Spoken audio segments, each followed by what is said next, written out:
pas de temps et que je vous présente rapidement, j'ai peu de slides donc aujourd'hui à vous présenter, mais c'est des slides assez denses et qui vont nous faire une photo. Alors, c'est une photo...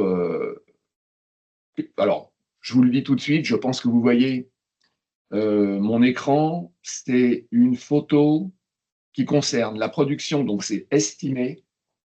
Toujours pareil, mon fournisseur de données, c'est Markline. Alors j'ai regardé dans le détail, modèle par modèle, je pense que d'une manière générale, c'est très cohérent et c'est, je pense, des prévisions qui sont, des estimations qui sont de qualité. Maintenant, ce qu'il faut que vous sachiez, c'est que c'est un fournisseur japonais, qui est une grosse équipe d'ailleurs aujourd'hui, parce qu'ils sont à peu près 200. Ils se sont fait racheter il y a de ça quelques années par l'équivalent de la bourse japonaise. Donc en fait, leurs données servent évidemment à tous les analystes du secteur automobile, mais qu'étant japonais, ils ont un prisme qui est plutôt plus orienté Asie, Amérique du Nord, puisqu'en fait, à part Toyota, il n'y a pas beaucoup de constructeurs japonais qui font des très grands scores en Europe. Et donc, sur certains modèles, ils sont un peu éloignés comment dire, peut-être de la bonne vision du marché. Donc, il peut y avoir quelques petits ajustements sur certains modèles, mais je trouve qu'au global, ils sont vraiment plutôt très bons. Alors, première slide que je vous présente, j'espère que vous la voyez, c'est la répartition de la production de VL sur 17 pays, c'est-à-dire tous ceux qui produisent en fait en Europe. J'y ai joint le Maroc et la Turquie, qui fait 2 pays qui font intégralement partie de l'écosystème européen.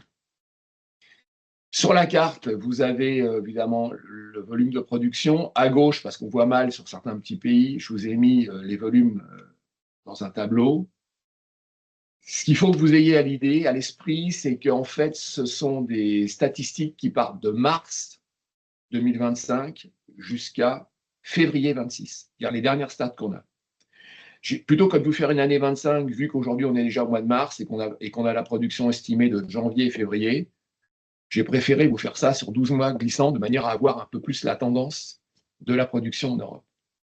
Donc globalement, vous ne serez pas surpris d'apprendre que l'Allemagne est en tête avec 4 237 000 véhicules sur cette période. L'Espagne est numéro 2, mais on verra que l'Espagne, aujourd'hui, elle est touchée, elle est moins florissante en termes de production qu'elle ne l'était il y a quelques années. La France, c'est la relative bonne nouvelle, on est 3e avec presque 1,6 million. Et ensuite, vous avez la République tchèque, 1,3 million, la Turquie, quasiment 1,3 million, la Slovaquie, 920 000 voitures, et puis ça descend, le Royaume-Uni qui est à 730 000, plus toute une série de pays qui sont autour de 500 000, dont la Roumanie, la Pologne, etc., et l'Italie, pays historique, mais qui a un niveau de production très faible. La Belgique a 230 000, je le rappelle toujours pour les esthètes, qu'il y a de ça 20-25 ans, la Belgique produisait 1 million de voitures en plus. Ils étaient à 1 230 000 voitures. C'est un exemple dont on parle peu de la dégringolade de la production dans certains pays, qui s'est fait au profit d'autres, et notamment, comme vous le savez, la République tchèque et la Slovaquie. Si on reconstituait, je le dis toujours, mais je trouve ça assez drôle, la Tchécoslovaquie, ce serait le 2e producteur en Europe derrière l'Allemagne. Alors, sur la carte, je vous ai fait quelque chose que j'ai fait sur toutes les cartes. J'ai tracé une ligne qui est en quelque sorte la production d'Europe de l'Ouest et que je qualifierais du sud de l'Europe, même si dedans, je mets la Grande-Bretagne, qui est en fait le Maroc, le Portugal, l'Espagne, l'Italie, la France, la Belgique est dedans et le Royaume-Uni, versus ce qui se passe en fait, on va dire, à l'est du Rhin, quelque part. Après la Suisse, ça coupe avec l'Allemagne, République tchèque, Slovaquie, Autriche, tous les pays d'Europe de l'Est, jusque la Turquie et un peu, effectivement, l'Europe du Nord, avec la Suède. Et là, qu'est-ce que vous voyez? C'est que globalement, cette répartition de la production, si on fait cette ligne de démarcation, alors elle est à la fois, je veux dire, Europe du Sud ou plutôt de l'Ouest versus Europe de l'Est, nouveaux pays, mais également des pays qui ont une politique et des structures sociales un peu communes qui sont celles et une vision latine qui est celle de la France, de l'Italie, de l'Espagne notamment. Et les Anglais qui ne sont plus partie de l'UE, qui sont un peu en marche de tout ça, et la Belgique qu'on peut rattacher historiquement à, je dirais, un marché qui est structuré du type de celui de la France. Donc, qu'est-ce qu'on voit? On voit globalement que la production, elle est plutôt centrée à l'est, pardon, avec 62% versus 38% sur la ligne de démarcation que je vous ai donnée. Si on regarde aujourd'hui quelle est l'évolution des productions dans tous ces pays européens par rapport à un an avant le glissement, donc je compare mars 25, février 26 à mars 24, février 25. Je fais une comparaison de 12 mois en glissement. Au global, on est sur moins 2,5%. Alors, ça pourrait vous étonner parce que quand vous regardez, on en parlait il y a 2 minutes, les résultats des ventes donc du marché européen qui est en croissance au Q1, on se dit tiens, c'est étonnant. Alors, ce n'est pas tout à fait le même périmètre parce que le Q1, c'est les 3 premiers mois de l'année 26. Là, je n'ai pas la production du mois de mars. Mais sur un an, on est plutôt sur quelque chose de négatif, alors qu'au niveau des ventes, on est plutôt en positif. Alors, la différence, c'est bien évidemment, vous allez le voir, du fait qu'il y a encore des producteurs, notamment évidemment les Allemands, qui produisent mais ne vendent pas en Europe. Je vous montrerai ça après. Pas que, donc qui profitent du marché mondial ou pas.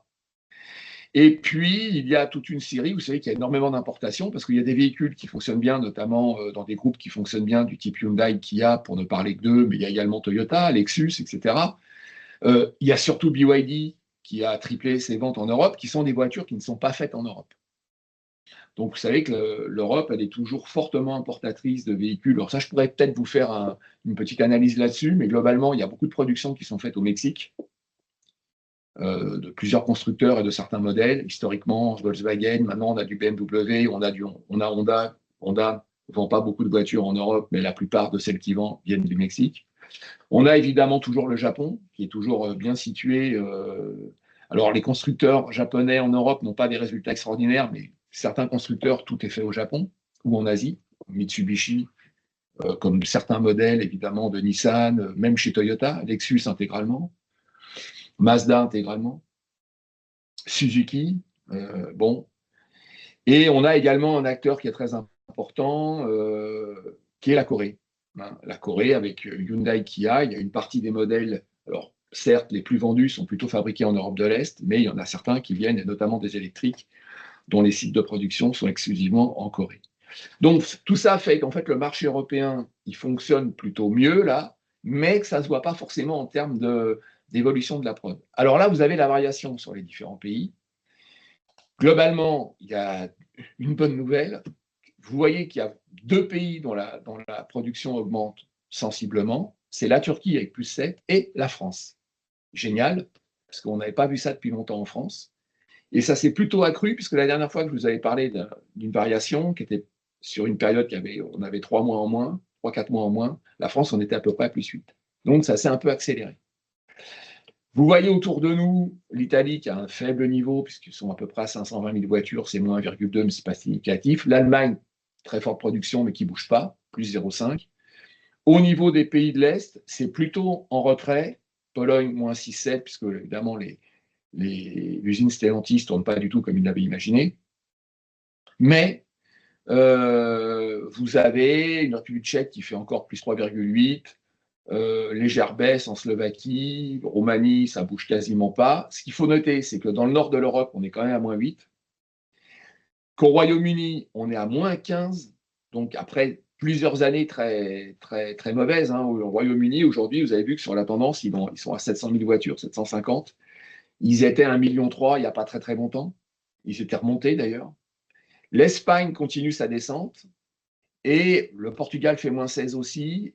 Et je dirais au profit de la Turquie et de la France, puisque le Maroc fait moins 25.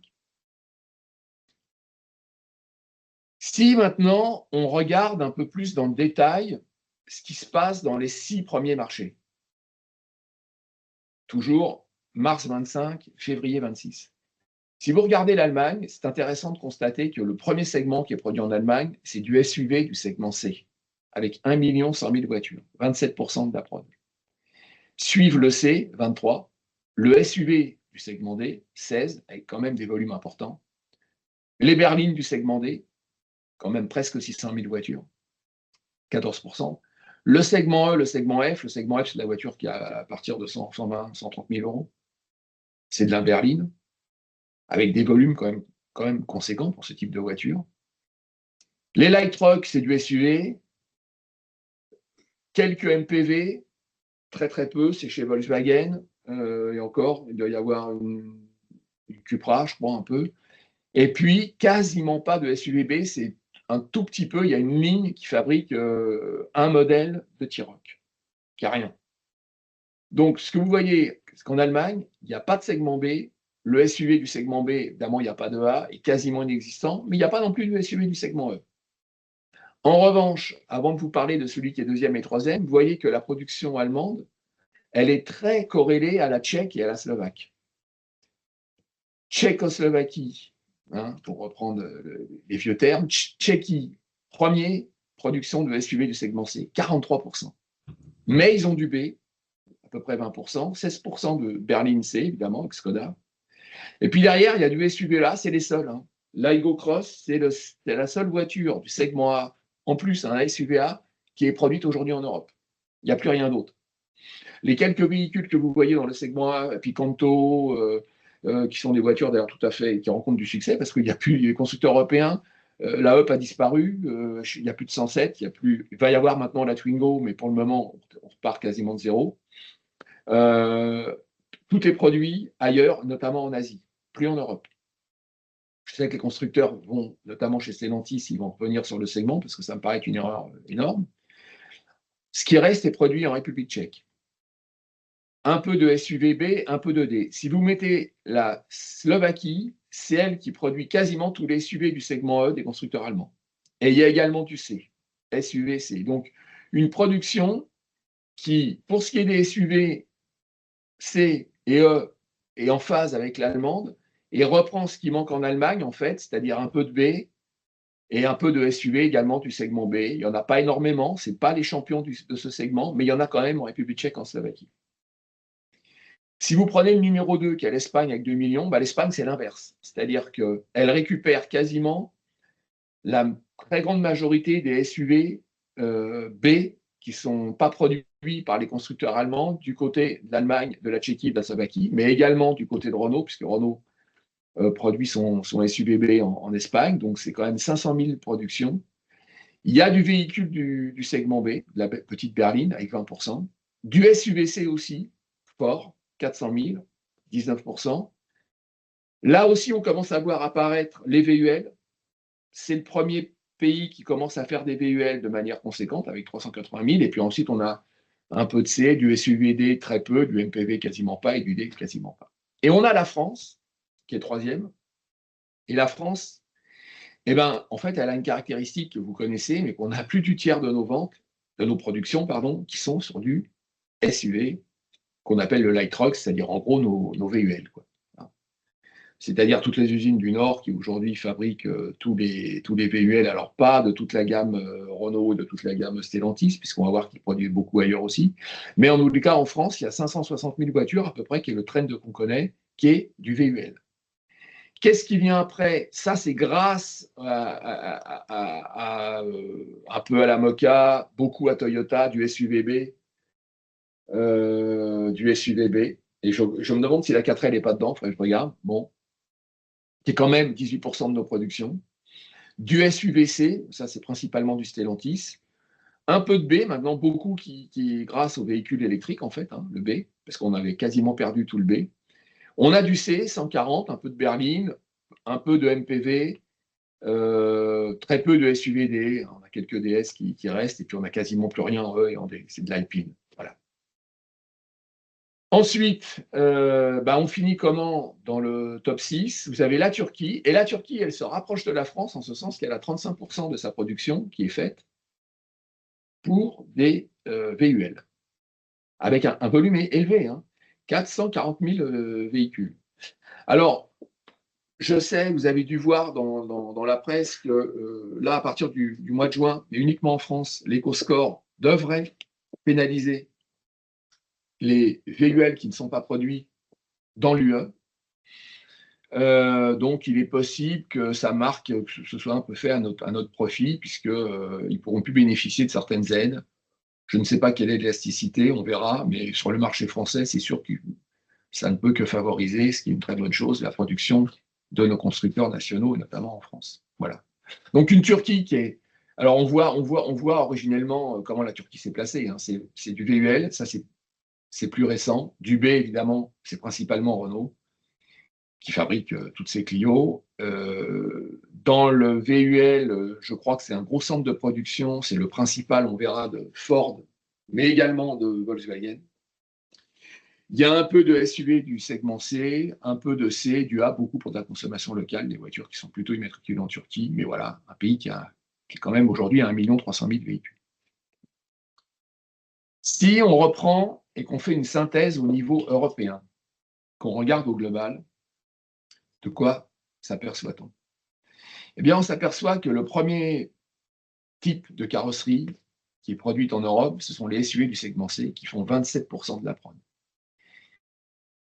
Les SUV du segment B, ils font 15, avec 1 million, quasiment 2 millions.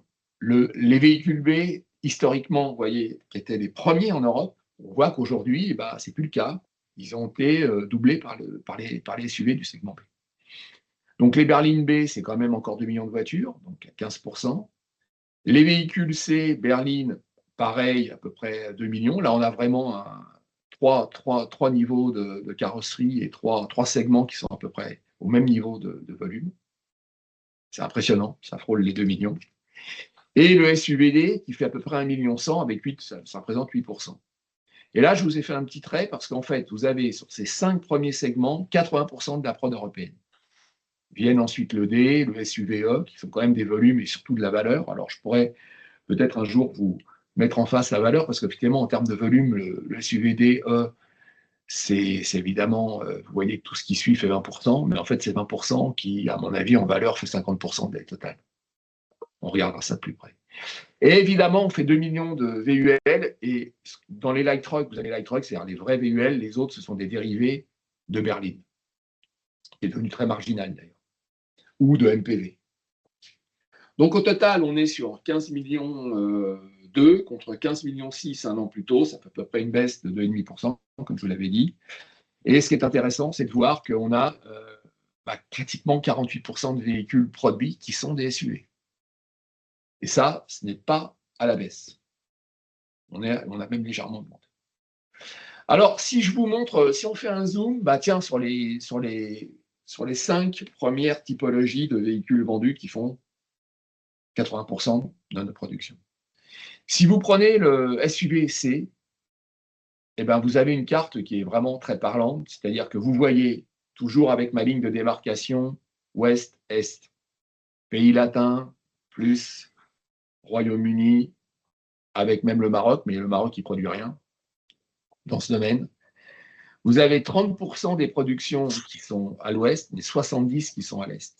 Et évidemment, dans les 70, il y en a quasiment pas la moitié, mais on va dire 42-43% qui sont faits en Allemagne, puisque l'Allemagne, elle est tout seule, elle pèse quasiment un tiers de la production européenne des SUV du segment C. Et si vous mettez ces colonies automobiles que sont la République tchèque et la Slovaquie, vous montez à 55%. Rien que sur ces 3 pays. Donc là, vous avez des chiffres en bas. Il y a des pays qui sont inexistants, comme l'Italie, qui produit quasiment plus rien, un peu d'alpha, etc. En France, on n'est pas bon là-dessus, puisque le SUV du segment C, en gros, c'est le 3008. Hein. On n'est qu'à 280 000 véhicules. Bon, c'est pas beaucoup. Et c'est vraiment très marqué Allemagne. Si vous regardez aujourd'hui ce qui se passe sur les SUV B, et bien là, vous avez un rééquilibrage, mais qui n'est pas extraordinaire malgré tout, puisque si on prend ma ligne de démarcation, on est quasiment 50-50, allez, il y a 48 du côté gauche, c'est-à-dire à l'ouest, et 52 à l'est. Avec l'Allemagne totalement absente, elle ne représente que 0,4% des volumes vendus, vous voyez, 7000, c'est le fameux T-Roc qui fait vraiment absolument rien. Et là-dessus, il faudrait que je vérifie d'ailleurs, parce que ça doit être une version très, très particulière, puisque le T-Roc, il est fait au Portugal. Et globalement, vous avez le champion du SUV B, c'est l'Espagne, avec 500 000 véhicules. Après, vous avez derrière la France, qui n'est pas trop mal, 280 000, et puis vous avez la Roumanie, 250, évidemment beaucoup de Cloudster, le Portugal qui est bien avec le T-Roc 180, la Pologne qui fait un peu tous les SUV de Stellantis, mais pas que, qui sont autour de 200 000. Mais une démarcation nette de l'Espagne qui fait plus du quart de la production européenne de SUV du segment B. Si on regarde également ce qui se passe au niveau du segment B. Alors le segment B, vous savez qu'en France, ça représentait toujours, c'est plus le cas, mais jusqu'il y a quelques années, maintenant, il y a des SUV du segment B qui se sont intercalés, mais qui étaient 50-55% des volumes vendus en France. Bon. En termes de production, là, on a un relatif net avantage à l'Europe de l'Ouest, puisqu'on a 60-40, et à une totale éclipse, notamment de l'Allemagne, pour ce qui est de l'Est, avec la Turquie qui fait 18%, et la Tchécoslovaquie qui font à peu près 20%. Ça répartit entre ces trois pays, il y a un tout petit peu de Slovénie. Slovénie, c'est 29 000 voitures. Bon, ça va reprendre un peu de couleur suite à la Twingo, puisqu'en fait, ils n'ont que l'usine qui fabrique les Twingo. Donc, la France, on représente 10%, mais là aussi, il y a deux pays qui se démarquent. Le segment B aujourd'hui, c'est l'Espagne et c'est le Maroc. À eux deux, ils font quasiment 43% de la production européenne de ce type de voiture. Le Royaume-Uni n'existe quasiment plus. La France, on en a remis, parce qu'il faut être honnête, ça participe un peu de notre amélioration. Il y a de ça quelques années, on n'avait plus rien dans le segment B. Là, ce sont clairement les segments qui sont liés aux véhicules électriques, donc c'est très bien. Et avec une bonne position également de la Turquie, qui a toujours été bonne sur ce segment, grâce à Renault principalement. Voilà. Donc, quand même, un prisme très hispano-marocain. Si on regarde les SUV du segment D, dont le poids dans la valeur est très très important, alors là, vous avez un match qui est complètement déséquilibré et qui est plié. C'est-à-dire que l'Europe de l'Est, ils prennent quasiment 88%, l'Europe de l'Ouest, 12%. Et quand vous regardez dans les 88, il y en a les 2/3 qui sont en Allemagne. Donc là, l'Allemagne, elle fait, je dirais, table rase de tous ses concurrents, parce qu'elle produit à elle seule 60% des véhicules SUV segment D européen. Et si vous rajoutez toujours pareil, c'est ce que je vous ai dit au début, la Tchécoslovaquie, c'est-à-dire 7 plus 5%, on est quasiment aux 2/3. Voilà, ce continuum de production-là, qui est complètement dans la main des constructeurs, alors là, pour le coup, allemands à 100%, il fait les 2/3 de la production européenne dans ces trois pays. L'Italie compte absolument pour rien, la France non plus, l'Espagne est à 6,5 du fait des constructeurs allemands d'ailleurs. Il y a encore, du fait de Volvo, un peu de production, même en Suède, qui compte encore pour 12% sur ce segment-là, hein, c'est du SUV D. Et le Royaume-Uni, il est quasiment inexistant dessus. Tata, Land Rover s'est positionné plus haut. Donc l'Allemagne, non seulement évidemment ce sont des véhicules qui sont autour de ça, on va dire entre 60 et 80 000 euros, prix catalogue, mais vous en avez quand même pratiquement 700 000 de produits. Donc là, ça reste quand même une des grandes forces de l'industrie automobile allemande. Alors si vous regardez pratiquement même résultat en presque pire, la répartition des berlines du segment D en production. Là, vous avez un pays, alors l'Europe de l'Ouest, elle fait 8%, l'Europe de l'Est, elle fait 92%, et tout est concentré dans trois pays, et l'Allemagne fait les 3/4 des 92%, avec 72% du total de la production européenne de berlines du segment D. Ça représente quand même 580 000 voitures. Et le complément, il est fait avec la Slovaquie, qui fait 140 000 en termes de production. L'Espagne, 40 000 véhicules. La France en est totalement absente de ce segment. Il y a un tout petit peu d'Autriche qui est vraiment très très marginal, mais en gros, vous avez le couple. 90% de la production est en fait concentrée dans deux pays, c'est-à-dire l'Allemagne et la Slovaquie. Et évidemment, intégralement et totalement sur des véhicules de marque allemande. Alors, si on regarde maintenant un élément qui pour nous est plutôt favorable, c'est la répartition de la production des véhicules utilitaires légers, les vrais, c'est-à-dire je vous ai enlevé les véhicules commerciaux qui sont extrapolés à partir de Berlin, c'est-à-dire 95% de la production. Donc des vrais VUL, des camionnettes. Là, bah, il y a en gros 3 pays qui font la course la France fait la course en tête, donc très très bonne nouvelle, on représente 27% du total européen. Et derrière, il y a 2 pays qui ne sont pas très loin et qui ont à peu près un poids équivalent, qui est Turquie et Espagne, autour de 20%. L'Italie un peu décrochée à 13%, bon, il y a encore de la production de Stellantis. Et là, globalement, on voit que eh ben, pour l'Europe du Nord, il n'y a pas grand-chose. En Pologne, grâce à Stellantis, ils font quand même 11% du total, c'est récent. L'Allemagne, très peu. L'Angleterre, complètement absente. Le Maroc n'est pas dessus.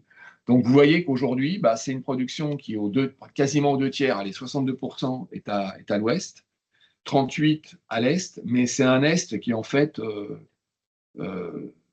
un sud-est, parce qu'en fait, c'est la Pologne, pardon, la Pologne compte pour 11, mais c'est la Turquie qui est l'acteur dominant quand on parle de l'Est. Donc, peu de pays producteurs et plutôt une forte concentration. Si on regarde maintenant, et j'arrive à la fin de ma présentation, l'évolution par groupe, pas par marque, puisque dedans, vous avez toutes les marques des différents groupes. Globalement, sur un an, pareil, même période, de comment ça a évolué. Alors, sachant que vous avez vu, au total, on a un moins 2,5. Alors, en orange, j'ai mis ceux qui sont autour de moins 2, moins 1, moins 2,3, c'est-à-dire Geely, Volvo, Stellantis, BMW Group, Toyota, qui est en légère baisse, et Tesla. Eux, ils sont à peu près comme la moyenne des productions européennes, d'évolution qui est autour de moins 2,5. Ceux qui sont dans le rouge, alors il y a du rouge plus ou moins vif, il y a notamment Tata, Land Rover et Jaguar qui se sont effondrés, notamment, surtout Jaguar, qui a quasiment mis sa production à zéro pendant toute l'année. Eux, ils sont à moins 27. Vous avez quand même un groupe Renault qui a eu une période difficile. On nous explique qu'aujourd'hui, c'était des problèmes d'approvisionnement qui faisaient qu'ils n'ont pas pu fournir, notamment du côté de chez Dacia, bon, avec une évolution qui est à moins 5,9 sur notre périmètre. Alors, sachant que chez Renault, c'est une différence par rapport, alors, du côté des ventes, ils ont eu des ventes également difficiles. Hein. Ils ont eu une période où, notamment, je vous le disais, Dacia n'a pas eu du tout des bons résultats ces derniers mois. Ça change actuellement. Et puis chez Renault, ce qu'il faut savoir, c'est qu'il y a quand même certains modèles qui sont produits en Corée, qui se vendent en Europe, pas du tout. Alors, ce n'est pas des énormes volumes, mais il peut y avoir, on doit bien avoir 100 000 voitures, je pense, qui sont des véhicules qui se vendent en Europe et qui ne sont pas du tout produits en Europe. Bon. Moins 5,9. Nissan, c'est plus des volumes très importants, qui est moins 8. Mercedes, moins 6,7. Alors Mercedes, ça commence à devenir un peu plus préoccupant pour eux, parce que ça fait plusieurs années qu'ils baissent tendanciellement. Et je regardais les résultats, par exemple, là, si vous prenez, je ne vais pas changer parce que je ne voudrais pas qu'à l'écran ça change, mais le premier trimestre, je dis ça de mémoire, européen, je crois que BMW vend 111 000 voitures et Mercedes 75 000. Donc là, ils se détachent vraiment. Audi est à 75 000 sur les 3 premiers mois. Donc au niveau de Mercedes, BM se détache vraiment en Europe, et pas qu'en Europe d'ailleurs. Et Mercedes, ils sont pour moi sur une tendance qui fait que leurs clients naturels, sociologiquement, sont certainement touchés aujourd'hui et sont moins nombreux demain. Je pense que c'est une marque qui va avoir qui va rentrer dans une phase beaucoup plus difficile. C'est une parenthèse, on en reparlera. Alors Hyundai est vraiment à moins 11. Ils ont une année compliquée l'année dernière. Ils ont baissé, là, ils ont repris des parts de marché et ils ont de nouveau des ventes qui sont plutôt bonnes, mais pas forcément sur les modèles. C'est beaucoup de modèles électriques qui ne sont pas forcément fabriqués en Europe. Ce qui veut dire que leurs modèles européens, l'année dernière, en plus, ils ont perdu des parts de marché et leurs ventes étaient mal orientées, fait que la production européenne elle est à moins 11. Et comme vous pouvez le voir, il n'y a que 2 groupes qui ont des productions favorables. C'est Volkswagen qui a plus 3,7, donc sur l'ensemble de la zone, hein, qui est beaucoup dû à la Turquie chez eux, et Ford également, beaucoup dû à la Turquie, et notamment au VUL, avec des volumes beaucoup moindres hein, chez Ford. Hein. Évidemment, on n'est pas du tout dans les volumes de Volkswagen. Mais globalement, voilà, il faut le remarquer. Alors, dernière slide, je vous donne quelques éléments, donc je vais vous envoyer tout ça, bien sûr, sur les je crois que j'ai mis les 50 premiers modèles produits. Alors, le premier, c'est un point qu'il faut prendre peut-être avec une. C'est le seul élément. Duster, ils ont toujours des difficultés pour aller chercher les ventes et surtout les productions de Duster en Roumanie. Mark Lang, il me met un Duster à 289 000 sur ce glissement-là. Alors, il faut savoir que les ventes européennes, elles sont plutôt à 100 000 de moins.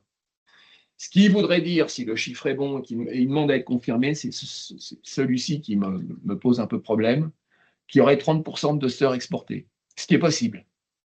Ce qui est tout à fait possible. La Clio, en revanche, on est plutôt bien. Alors là, il y a les Clio, évidemment, il y a la 5 et la 6. Ça correspond globalement au marché européen, plus à des exportations hors du marché européen. Il y en a, la Clio, vous en trouvez en Algérie, vous en trouvez en Tunisie, vous en trouvez en Égypte, etc. Et puis, bon, c'est une voiture